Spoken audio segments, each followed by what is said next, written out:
Hi there, Bill Nissen, and we're gonna go over some scriptures about prayer today to really get a deeper understanding of what prayer is, because we have a lot of problems and misunderstandings about what is the purpose of prayer.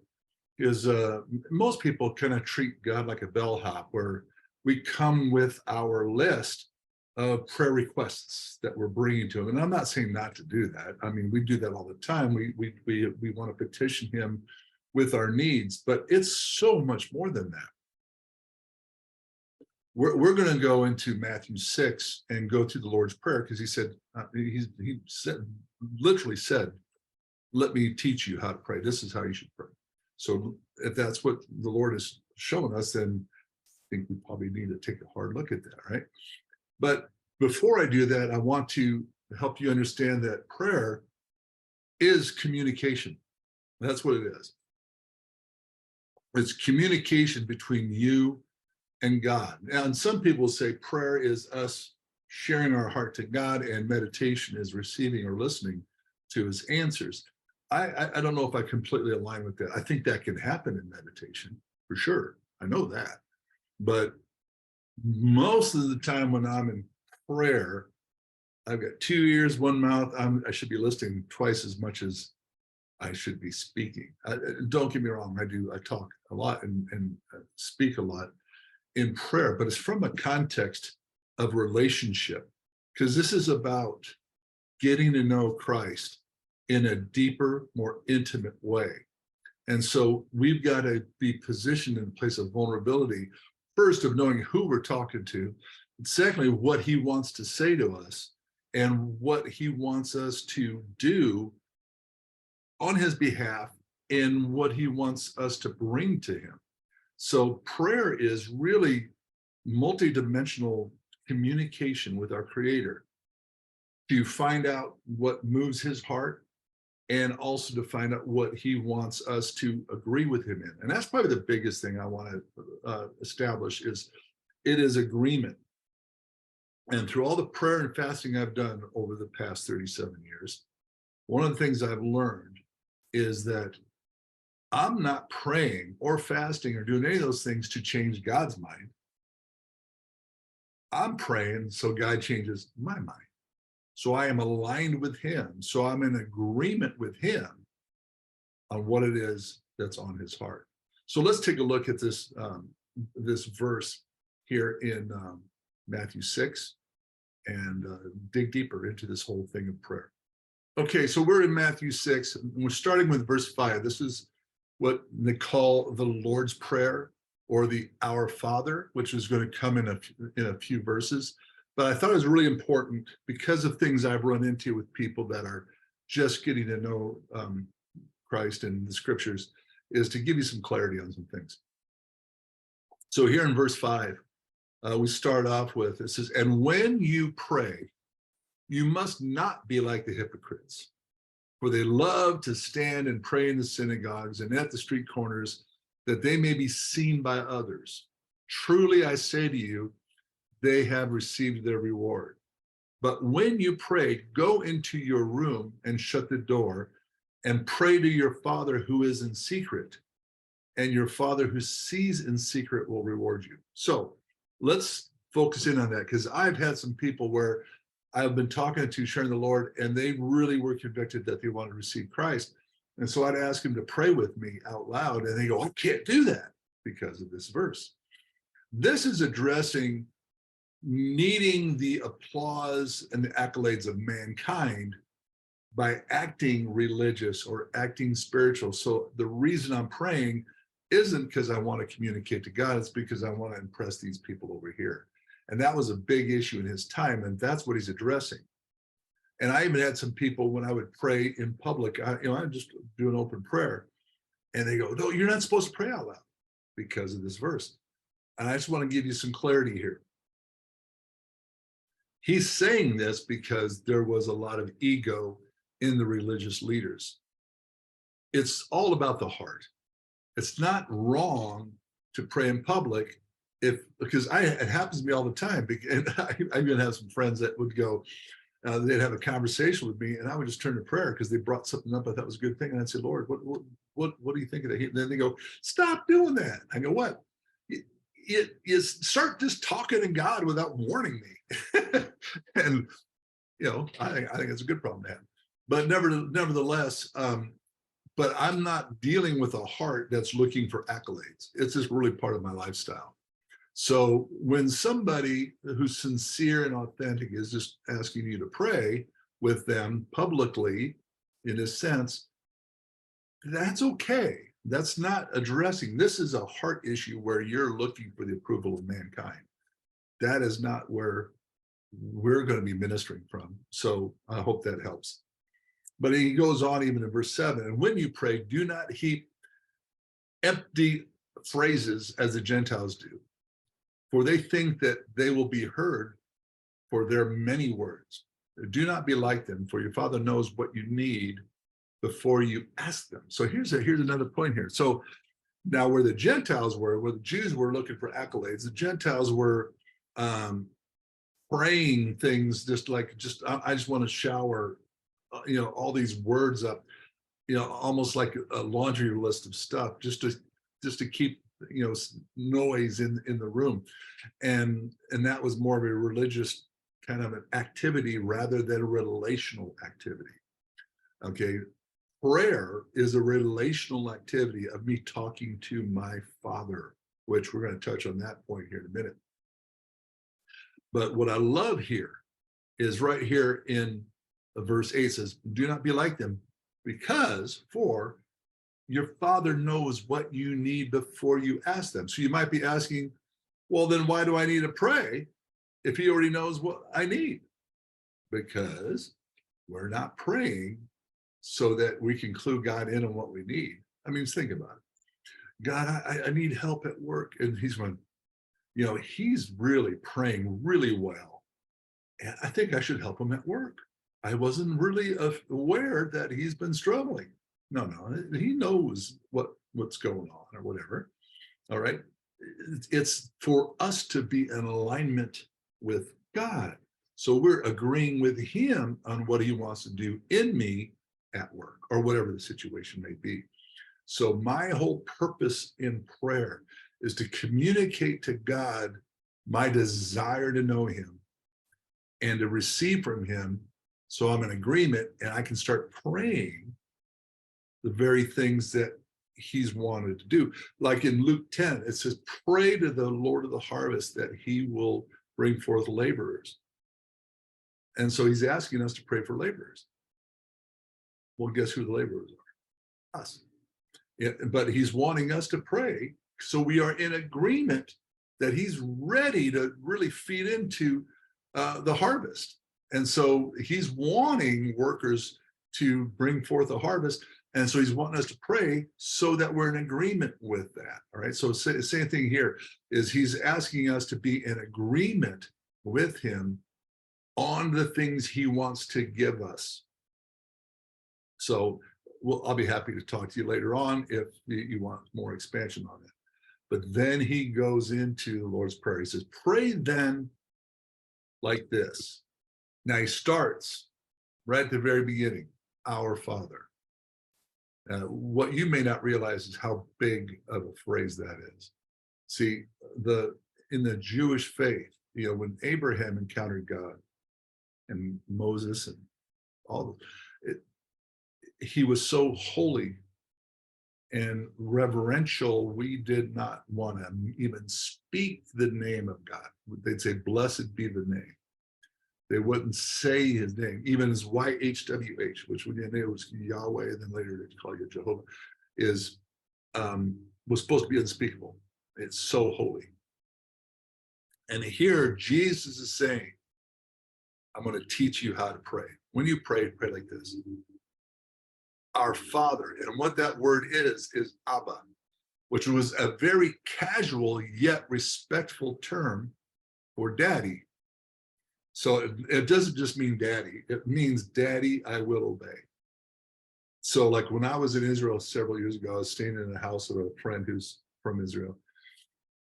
His kids are running up, Abba, Abba, Abba. And then he would interact with them. but they would be so respectful and obedient and trustworthy. So this is the relationship that's being established here, is he's not wanting to be so distant and so holy that we can't reach him. He's wanting to be in the midst of our lives in this New Testament reality, and for us to call him Abba.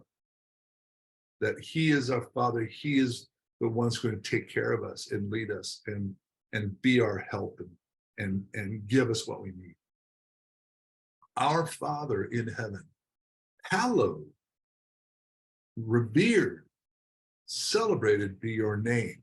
And again, this word, your name, that's talking about his reputations. Like if I'm an ambassador from the United States to Europe or to, say, the UK, I'm going in the name of the president, right? In their reputation, in their policies and their standards. So hallowed are your standards. Hallowed is what you represent and who you are. Okay, so hallowed, revered, in awe. So when I come in, I'm going, Daddy, I am in awe of you because I am in agreement with who you are and who I am. I am your child, and you are the creator of all things. And so when I come into his presence, I'm wanting to really embrace the reality of the awe of who I'm talking to. I'm not just praying a prayer to some guy I met on the street. I am talking to the creator of all things. And that should lead to praise and gratitude. And then he goes here in verse 10, your kingdom come. We can't grasp this because it's not saying your democracy come or your republic come. It's your kingdom. So whose rules are followed and honored in a kingdom? The king's. Nobody else's. We don't have a say. He's the boss and we're not. And that's something we got to get comfortable with. And when we know how good our Father is, it's not a problem. But because we're used to being so independently, operating, we a lot of us in America cringe at that. Like, oh, who's going to tell me? Oh, he's God and you're not. Your kingdom, and his kingdom is his environment. It is his economy. It's how he lives, what he values, what he desires. Let that environment, that world, that community, that kingdom come, and let your will be done, not mine. I surrender my will to you. So that's the first thing in this prayer is, you're my Father, your daddy, and I obey you. And I celebrate you, and let your way of living life and what you value, let that overtake me, and I'm going to follow that instead of my own desires. So let your will be done on earth as it is in heaven. It is a prayer of complete surrender. But here's the other point I think is interesting. If you go to Matthew 22, it talks about the 2 commandments. Thou shalt love the Lord thy God with all thy heart, soul, and mind. And then the second commandment is like it. You shall love your neighbor as yourself. And I see that breakdown right here. It's the 2 commandments, which fulfill all the other law and the prophets. Is you've got, you shall love the Lord your God with all your heart, soul, and mind, right here. Our Father who art in heaven, hallowed be your name. Your kingdom come, your will be done on earth as it is in heaven. That's all the letters you see there in yellow. In white is the second commandment.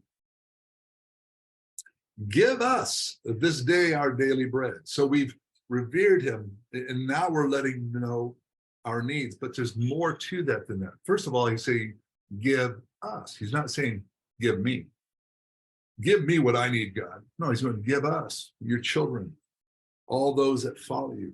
Give us our daily bread. And that's more than just food. That is our daily existence, our daily sustenance. We come to you every single moment of our life because we get our life from you. So give us what we need for this day to get all that you've called us to embrace in this day. So I'm coming saying, give all of us the ability to be in complete agreement with you on what you want to do this day. And so this is a place of complete dependency. This isn't, you're not hearing a laundry list of requests being brought here. Now, there's times for that, but this is showing you what really moves God's heart. So if I want to get to know God, then these are the things I'm going to deal with, because these are the things he values. In fact, he says that in verse 14, he said, he talks about forgiveness. If you don't forgive, he's showing you how important that is, which is the next statement. After he says, give us this day our daily bread, he says, and forgive us our debts, as we also have forgiven our debtors. This is showing you how important forgiveness is to the heart of God. Here's a way I like to rephrase this, that it really reveals the true gravity of this. God, to the same degree that I've been able to forgive others, that's how I want you to forgive me. Now, we got passages in the scripture where the master forgave the servant his debt, but then that servant went out and shook another servant that owed him more money, and then that first slave was put back into prison because he did not forgive the one that owed him after he was forgiven so much by his master. You know, and that parable is really showing this thing is, here's God who has come, paid the debt for our sin. He has rescued us from complete separation from God for eternity and has given us a place of intimacy with him again, because he's forgiven us and we're now reconciled to him. Who are we to then say, you know what, this person over here hurt me and I'm not going to forgive them? Well, let me say one more thought on this forgiveness idea. Forgiveness takes one, reconciliation takes two. Forgiveness is releasing the bitterness and the hurt that person did to you so you can move on in life.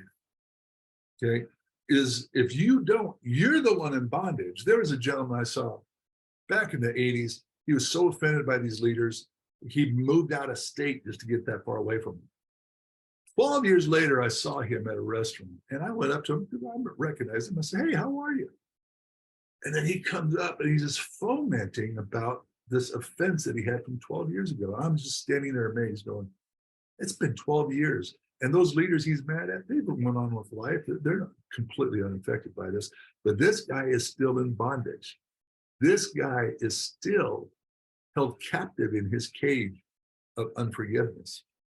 So to forgive somebody doesn't mean I'm going to allow them in my life and hurt me again. It just means I'm canceling that debt. Not just means it's a deep thing. I'm canceling that debt so it's not tethering me back from where God's calling me to go now. Okay, reconciliation is where they apologize and repent and we can come together. That's a completely different talk show we can talk about some other time. But forgiving others immediately is something that comes once you truly realize how much you've been forgiven. And it's really important to the heart of God. And so here it is, Christ himself teaching us what to pray, how to pray. And this is in the center of the prayer. Forgive us our debts, as we also have forgiven our debtors. And then he says, and lead us not into temptation, but deliver us from evil. This is fascinating to me on a couple of different fronts. First of all, the structure of it is a little confusing just because of translation. But what it's really saying is, lead us. And when you lead us, you're going to be leading us toward things that are of wisdom, character, and of righteousness. So lead us so that we aren't tempted. And deliver us. But deliver us from evil. And really what it says here is deliver us from the evil one, Satan, the demonic world. Deliver us from the plans of the enemy. Lead us not into temptation. By following you, I'm going to be spared getting sucked into temptation. Where we get pulled into temptation is when we're just going off on our own. But the way this is structured here seems a little unclear, but it's really saying, lead me, and then I'll be on the right path. But deliver us from the evil one. But here's what's interesting. And he says over and over, he says it in Luke chapter 10, verse 17, he says all over the place, he goes, I saw Satan fall. I've defeated the works of the devil. It's been done. But he says everything almost like it's present tense, which is just like what you see on the cross. You got the thief that represents the past. You were able to do all this, but you can't save yourself. You got the thief of the future. Remember me when you come into your kingdom. And what was Jesus' response to him? Today you will be with me in paradise. And he's speaking in the present tense here. Is I'm not, let me lead you so that you're not tempted. Okay. And almost like, so I can protect you today, which is true, even though it is rendered, done back here. Eternity is timelessness. It's not the extension of time. It's actually outside of time. And so everything God says is from a present tense perspective. And his delivering us from evil today is something that's been established because of the victories he's won. But everything is done in a present tense. So here, what he's asked us to do as far as loving your neighbor as you love yourself is cry out not only for your needs, but all those needs around you of where we're dependent on God daily. What we need him to, what's our sustenance? Is we start the day, Lord, help me get through this day so I get every morsel of what you want me to learn. And when you really have that perspective, it's really beautiful how you no longer see people or situations as obstacles you need to get around in order to hit the goals you made. I am now saying, Lord, you show me what I'm supposed to learn today. And it makes you more patient. But then he's saying, lead us not into temptation, but deliver us from evil. So the things he wants to say with loving neighbor yourself is asking for people to, for those you care about, for all of us to get all we need from God that day.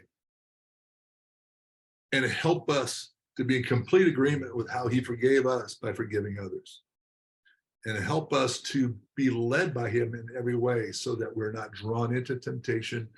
And we are grateful that he's delivering us from the evil one. So he's wanting us to go to him for our protection from the demonic realm. He's wanting us to go for him for the ability and the revelation of why it's so important to forgive. And he wants us to go to him with all the basic needs of life and all the basic needs for our education on a daily basis. A gentleman that ministers with a saxophone, I was talking to him years ago, back in the 90s. He said, even now when I am well-to-do financially, the Lord still says, I want to be Abba to you. I want you to believe for me to give you what you need today, even if it's a tube of toothpaste, even if you can afford it yourself. But just to have that heart of dependency on God daily through our prayer. So here we are praising him and we are saying, you lead us, you're the king, your will be done in section 1, which is, to love the Lord your God with all their heart, soul, and mind. And then 11 through 13 is us now loving our neighbor as we love ourselves, to say, Lord, give us what we need to survive, but also to grow and learn from you today, and help us to really express what you've done for us to others and forgive, and lead us in every aspect of life so we're not tempted and we're protected from the evil one. So that's the core thing he's asked us to pray. And what that's praying is protection over ourselves and our loved ones, our provisions, what we need, but also the power to release the shackles over other people, because we are canceling all debts that have been established against us. So when you look at this, when I come to the Father in communication, I'm praying this, but from the revelation of what I just shared, so that I can recognize you're my daddy, that I'm going to obey. And I celebrate you and I stand in awe of who you are. And I ask that you lead me in every aspect of my life on this day. So help me understand what you're showing me and what you're teaching me today through all these things that take place, so I can get every morsel of understanding, revelation, and provision you have for me this day. Can you see how that will change your whole view of prayer? It's communication. Because I have a prayer journal. But where a lot of people have a prayer journal and what they're writing down there is their prayer requests. What I'm doing is I go in prayer and I go to God. I am so in love with you, so grateful for what you've given me. And I release whatever's been done to me because it pales in comparison to what you've given me. So lead me in every aspect of my life today. So I'm protected from temptation. I'm protected from the wicked one. I'm protected from all these things so I can fully grow in everything you've caused me to have today and to learn today. I surrender myself to you in that way. And then I wait. Then thoughts come to mind. And as you do it consistently, you will start to understand what is the voice of God? What are your own thoughts? What is the pizza you had for lunch, so to speak? But I start in my prayer journal writing down the things I'm receiving as I'm praying. And then through the years, I've looked at that. That might have been God, just might not have. But then it proves itself as you do it consistently, and you start to trust the voice of God. And it's where I am listening to my Father. I'm not just telling him my needs. I am acknowledging who he is, and then bringing not only my needs, but the needs of all those who believe. And then I'm listening on what he wants to give me that I'm missing. And you start doing that, there's an expectation, because the thing you want to do is write down the things that come to mind. Don't start thinking, well, I wonder if that's God. I don't want to write down if it wasn't God. Just write it down. Once we get it out of here and we put it out here on paper, now we can evaluate and learn how to trust the voice of the Lord. I'll go into extensive training out of 1 Samuel 3 on listening to the voice of the Lord sometime, but just for the context of this message of prayer is know that this is about you getting to know him. So as you share these things, you're going, I'm going to let you lead me. And so now I'm in agreement to you. So then when I have different concerns pop up while I'm praying, I'm going to say, okay, the Lord's leading me to pray for that. And then I pray for that need or that situation so that I'm in agreement with him on these things. So when I'm praying for his kingdom to come, I'm in agreement with him because he's desiring to bring his power and his authority in our lives today. So this is just to give you a short understanding of prayer, just to begin with. And as we continue this journey, we're going to go deeper on that topic as well. So I hope that helps you to have kind of a basic understanding of the relational aspect of prayer, at least from my perspective. So as we go into deeper trainings, this is a foundation that's going to be important for you to really start to cultivate your ability to follow your king. So bless you. Hope that was helpful. I'll talk to you soon.